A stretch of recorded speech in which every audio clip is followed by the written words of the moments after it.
Diba mo, ang gahom nga ni anak ko because of the sacrament. It is from Jesus.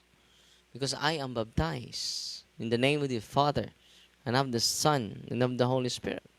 And also I received the sacrament of confirmation, strengthening the power of the Holy Spirit in us.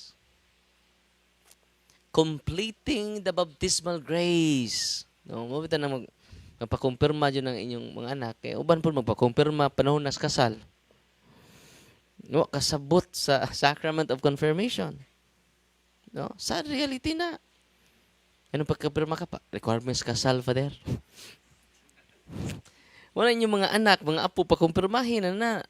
Bisan pag di pa kaslon, it is a completion of the baptismal grace. Di pa kompleto yung baptismal grace. Kanus ala naman kompleto kung makumpirmahan ka. Sabi ninyo, ka mga pasyente na kung poses, wala pa mali ka kumpirma eh.